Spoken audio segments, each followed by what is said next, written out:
അങ്ങനെ 9 മാസവും 9 ദിവസവും 9 മണിക്കൂറും കഴിഞ്ഞാൽ സാധാരണഗതിയിൽ ഈ കുഞ്ഞ് പുറത്തേക്ക് വരേണ്ട സമയമായി. അതിനൊന്നും നമ്മളാരും ബേജാറാകേണ്ട ഒരാവശ്യമില്ല. കാരണം ഇതൊക്കെ നടത്തുന്നത് ആരാ? അർഹമുർറാഹിമീനായ അല്ലാഹു സുബ്ഹാനഹു വ തആലയാണ്. ഫല്യൻദുരിൽ ഇൻസാനു മിമ്മ ഖുലിഖ മിമ്മാഇൻ ദാഫിഖ് യഖ്റുജു മിൻ ബൈനിസ് സുൽബി വത്തറായിബ്. അല്ലാഹു സുബ്ഹാനഹു വ തആല നമ്മളോട് ചിന്തിക്കാൻ പറയുന്നു. പുരുഷന്റെ ബീജത്തിലൂടെയും സ്ത്രീയുടെ അണ്ഡത്തിലൂടെയും ഈ കുഞ്ഞിനെ ആരാണ് സൃഷ്ടിക്കുന്നത്? നിങ്ങൾ ചിന്തിച്ചു നോക്കൂ. അതിന്റെ പിന്നിലൊക്കെ ആരാണ്?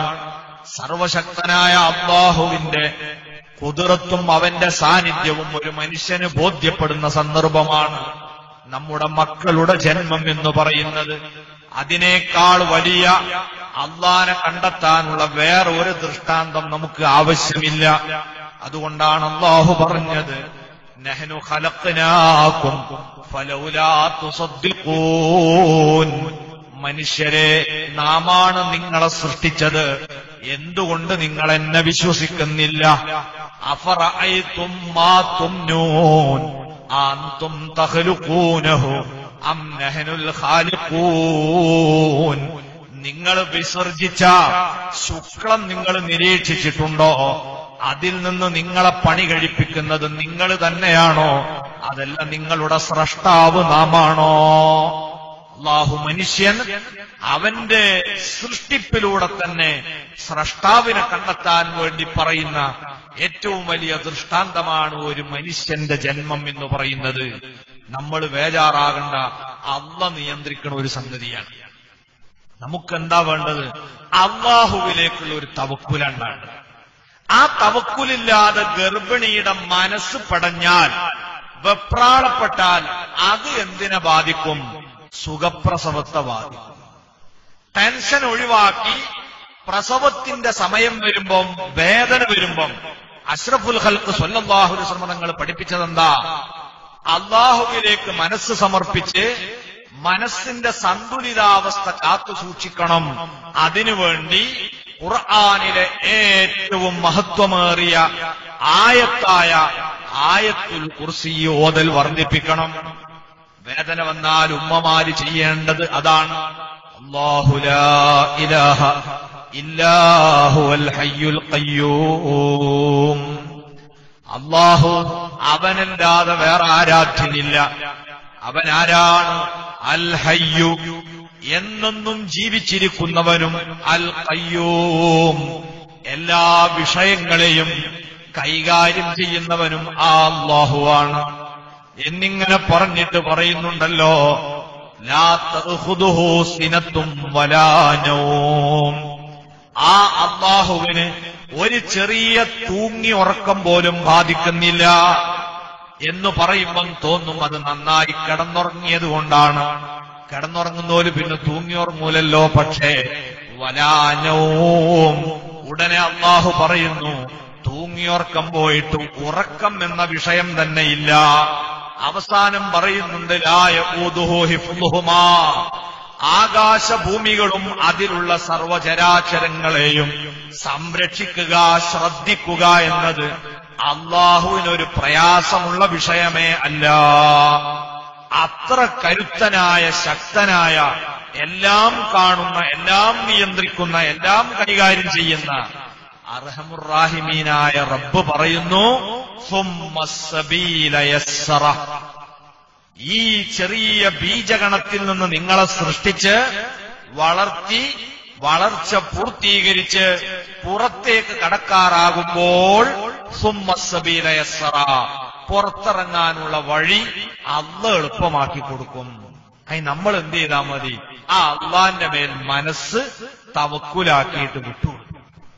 അതാണ് ഇപ്പൊ നമുക്ക് പ്രസവത്തിന് പ്രയാസം നേരിടുന്നതിന്റെ ഒന്നാമത്തെ കാരണം. തവക്കുല് അല്ലാഹുവിന്റെ മേലല്ല, ആശുപത്രിന്റെ മേലെയാണ്.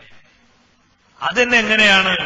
ഈ കോഴിക്കോട്ടും പരിസരത്തുള്ള പെണ്ണുങ്ങൾക്കൊന്നും ഈ പരിസരത്തെ ഏതെങ്കിലും ആശുപത്രിയിൽ നിന്ന് പറ്റാൽ ആ പ്രസവത്തിന് ഒരു ചോയും പുളിയും കിട്ടില്ല. കാരണം എന്താ? അതൊക്കെ അറവാണ് എല്ലാ ആശുപത്രി. പിന്നെ ഇവിടെ ഉള്ള ഒരു പെരിന്തൽമണ്ണക്കാട് കയറുക, അവിടെ നല്ല ആശുപത്രി, അങ്ങനെ ട്രെൻഡാണ്.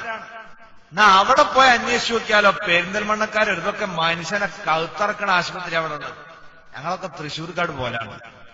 തൃശ്ശൂർ പോയി നോക്കിയാലോ, ഓല് പറയും ഇവിടെ ഒരൊറ്റ കുട്ടി കയറലൊക്കെ എറണാകുളത്തേക്ക് വിടലാണ്. ഇതാ മനുഷ്യന്റെ സ്വഭാവം. പ്രസവം എന്ന് പറയുന്നത് ജൈവപരമായ ആദം നബിന്റെ കാലഘട്ടത്തിൽ തുടങ്ങിയ ഒരു പരിപാടി. ഇതൊരു വലിയ സംരംഭമായി മനസ്സിൽ കരുതി ബേജാറാകേണ്ട സംഗതിയില്ല.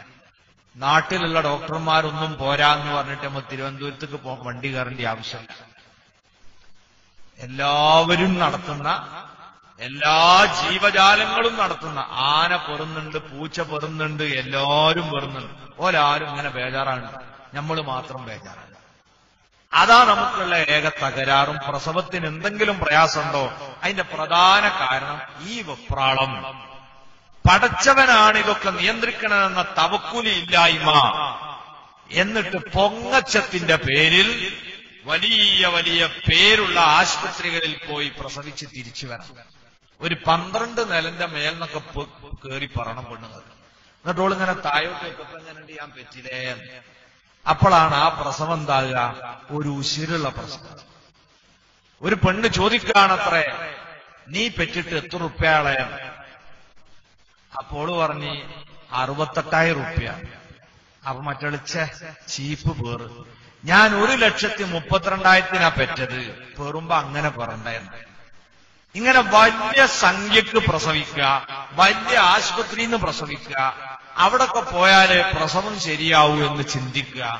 ഇതിനൊക്കെ പകരം പഴയ കാലത്ത് ഇതിന് നേതൃത്വം കൊടുക്കാൻ പ്രാപ്തരായ സ്ത്രീകൾ നാട്ടുംപുറത്ത് ധാരാളം ഉണ്ടായിരുന്നു. അന്ന് വീട്ടിൽ നിന്ന് തന്നെ പ്രസവിക്കാൻ സൗകര്യമുണ്ട്. ഇന്നിപ്പോ അങ്ങനത്തെ പെണ്ണുങ്ങളൊക്കെ വെള്ളക്കുപ്പായിട്ട് പ്രൊഫഷണൽ കോഴ്സാന്നും പറഞ്ഞ് അവരൊക്കെ ഇപ്പൊ ആശുപത്രിയിലാണുള്ളത്. അതുകൊണ്ട് നമ്മൾ അവരുള്ളിടത്തേക്ക് അങ്ങോട്ട് പോകേണ്ടി വരുന്നു. ആശുപത്രി പോണതിന് തെറ്റൊന്നുമില്ല. പക്ഷേ അതിന് ഒരു പൊങ്ങച്ചത്തിന്റെ ഏർപ്പാടായി, അഹങ്കാരത്തിന്റെ പരിപാടിയായി ഇതിനെ മാറ്റാതെ അലല്ലാഹ് മനസ്സ് സമർപ്പിച്ച് ശാന്തമായ മനസ്സോടെ പ്രസവത്തിനൊരുങ്ങുക. അള്ളാഹു സർവ്വ ഗർഭിണികൾക്കും സുഖപ്രസവം നൽകുമാറാകട്ടെ. സുഖപ്രസവം എന്നുള്ള പെണ്ണുങ്ങൾ കേട്ടാ ദേഷ്യം പിടിക്കും. നിങ്ങൾ സുഖപ്രസവ,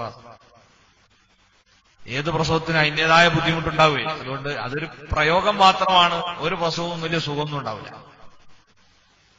പക്ഷെ അതൊരു സന്തോഷമാണ്. ആ പ്രയാസം ഒരു സന്തോഷമാണ്. ആ വേദനയ്ക്ക് ശേഷം വരുന്ന കുട്ടിയെ കാണുന്നതോടെ നേരത്തെ സംഭവിച്ച എല്ലാ വേദനയും ഒരു നിമിഷം കൊണ്ടൊരു പെണ്ണ് മറക്കുന്നു എന്നതാണ് ഈ സുഖപ്രസവത്തിന്റെ